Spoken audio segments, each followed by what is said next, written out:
UP विधानसभा चुनाव से पहले हर पार्टी अपना समीकरण बनाने में जुटी है। ऐसे में चुनावी मैदान में असदुद्दीन ओवैसी भी मुसलमानों के सहारे अपनी जमीन तलाशने की कोशिश कर रहे हैं। इस बीच AIMIM के अध्यक्ष ओवैसी आज यूपी के दौरे पर हैं। वो आज अयोध्या के रुदौली कस्बे में अपनी चुनावी रैली करेंगे।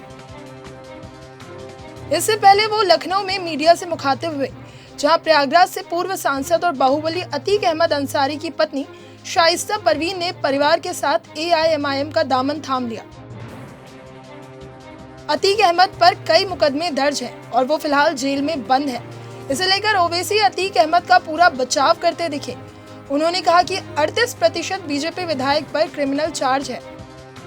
मेरा मानना ये है कि इंशाअल्लाह ताला जनाब अतीक साहब की मजलिस में शमूलियत के बाद से यकीनन उत्तर प्रदेश मजलिस को एक तक़वियत मिलेगी और आने वाले विधानसभा के चुनाव हो या फिर फ्यूचर में हमारा पार्टी का जो काम है उससे यकीनन हमको उससे फ़ायदा मिलेगा। तो मैं दिल की गहराइयों से बड़ी बहन भाभी का, उनके पूरे परिवार का वेलकम करता हूं और साथ ही साथ हमारे मीडिया के जो जिम्मेदारान हैं उनके जो अगर आपके सवालात हैं तो मैं उसको देने के लिए तैयार भी हूं और पूरी तैयारी के साथ भी आया हूं ताकि आप लोगों को कोई तकलीफ ना हो। अगर आप इजाज़त दें तो मैं खुद ही बिस्मिल्लाह करता हूं, शुरू करता हूं। तो आपका जाहिर है पहला सवाल होगा हमारे भाई अतीक अहमद साहब के ताल्लुक से कि आप उनको ले रहे हैं, इनके खिलाफ केसेस हैं, फुला हैं, ये हैं। देखिए उत्तर प्रदेश में 37% जो बीजेपी के MLAs हैं उनके खिलाफ क्रिमिनल चार्जेस हैं। बीजेपी में जो 116 MP हैं उनके खिलाफ क्रिमिनल चार्जेस हैं।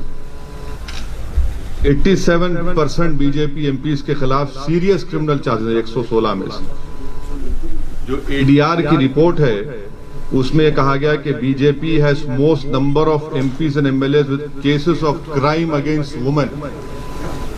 ADR ये कहता है कि बीजेपी एक NGO है जो तमाम हम लोगों का रिकॉर्ड रखता है। उन्होंने कहा कि बीजेपी में ऐसे कई MP MLA हैं जो जिनके खिलाफ महिलाओं के खिलाफ मुकदमा है। 30% उसमें सीरियस चार्जेस हैं उनके ऊपर। और बीजेपी के जो अलाई JDU है उसमें 81% MPs के ऊपर क्रिमिनल चार्जेस हैं। बीजेपी में एक सांसद हैं मध्य प्रदेश से, उनके खिलाफ तो और सीरियस चार्ज है। आप जानते हैं जो माजी में नाथूराम गोडसे को अपना हीरो माना और हेमंत करकरे के ताल्लुक से अनाप शनाप बका। और पांचवी बात यह है कि इस साल मार्च में सुप्रीम कोर्ट को जो एमिकस क्यूरी ने रिपोर्ट दी, सुप्रीम कोर्ट को यह बताया गया कि उत्तर प्रदेश में 77 केसेस जो मुजफ्फरनगर राइट के थे उनको उत्तर प्रदेश की सरकार ने विड्रॉ किया। मुख्यमंत्री योगी आदित्यनाथ ने अपने खिलाफ एक केस को विड्रॉ कर लिया और 2007 का जो गोरखपुर का केस उनके खिलाफ था, मुख्यमंत्री ने कहा कि इसकी प्रोसिक्यूशन की इजाजत नहीं देता। तो इससे एक बात और इससे बात साफ जाहिर हो गई कि जिस किसी पॉलिटिशियन का नाम प्रज्ञा होगा, अजय होगा, कुलदीप होगा, संगीत होगा, सुरेश होगा, कपिल होगा,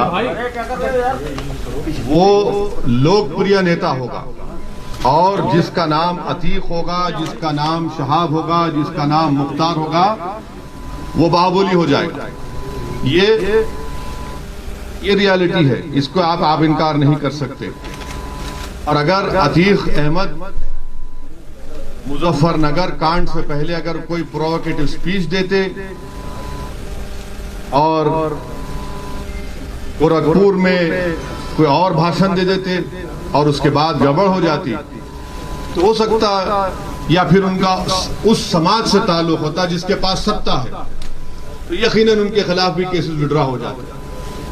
ये तल हकीकत है और भारत के कानून के लिहाज से अभी तक उन पर किसी भी केस में कन्विक्शन नहीं हुआ है। आपको बता दें कि रुदौली से ओवैसी के चुनाव प्रचार का आगाज आज से हो जाएगा। आज की रैली में ओवैसी अपनी चुनावी अभियान की शुरुआत करेंगे। आने वाले 8 सितंबर और फिर 9 सितंबर को वो सुल्तानपुर और बाराबंकी में जनसभा को भी संबोधित करने वाले हैं।